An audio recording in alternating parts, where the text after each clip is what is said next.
আপনি কি coffee lover নাকি চায়ের ভক্ত? কে বেশি শক্তিশালী, চা নাকি কফি? কফি কি আপনাকে বেশি এনার্জি দেয় নাকি চাই বেশি স্বাস্থ্যকর? আজকের ভিডিওতে থাকছে ক্যাফেইন, স্বাস্থ্য উপকারিতা এবং বিশ্বের জনপ্রিয়তার দিক থেকে কফি বনাম চায়ের তুলনামূলক বিশ্লেষণ। ক্যাফেইন আমাদের ব্রেইনকে উদ্দীপিত করে, এনার্জি দেয় এবং ঘুম তাড়াতে সাহায্য করে। এক কাপ কফিতে থাকে 95 থেকে 200 mg ক্যাফেইন, যা দ্রুত এনার্জি বাড়ায়। অন্যদিকে এক কাপ চায়ে থাকে 30 থেকে 70 mg ক্যাফেইন, যা তুলনামূলক কম শক্তিশালী কিন্তু দীর্ঘস্থায়ী প্রভাব ফেলে।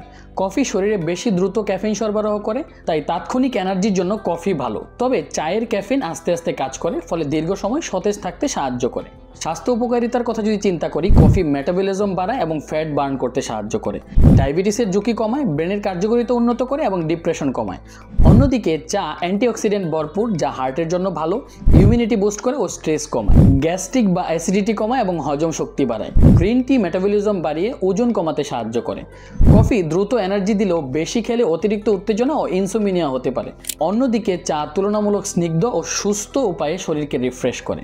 বিশ্বজুড়ে জনপ্রিয়তার কথা যদি চিন্তা করি, বিশ্বজুড়ে কফির জনপ্রিয়তা ইউরোপ, আমেরিকা ও মধ্যপ্রাচ্যে কফি বেশি জনপ্রিয়। স্ক্যান্ডিনেভিয়ান দেশগুলোতে এক ব্যক্তি বছরে 10 থেকে 12 কেজি কফি পান করেন। অফিস সংস্কৃতিতে কফি খুবই গুরুত্বপূর্ণ ভূমিকা রাখে। অপরদিকে বিশ্বজুড়ে চায়ের জনপ্রিয়তা চীন, ভারত, বাংলাদেশ, জাপান ও ইংল্যান্ডে চা বেশি জনপ্রিয়। চীন ও ভারতে বছরে প্রায় 300 বিলিয়ন কাপ চা পান করা হয়। বিদেশিদের আফটারনুন টি এবং জাপানিজদের টি সেরেমনি খুবই বিখ্যাত। কফি পশ্চিমা দেশগুলোতে বেশি জনপ্রিয় হলেও এশিয়াতে চায়ের গ্রহণযোগ্যতা সবচেয়ে বেশি। আপনি কোনটি পছন্দ করেন, কফি নাকি চা? কমেন্টে জানান। যদি পোস্টটি ভালো লাগে তাহলে লাইক ও শেয়ার করুন।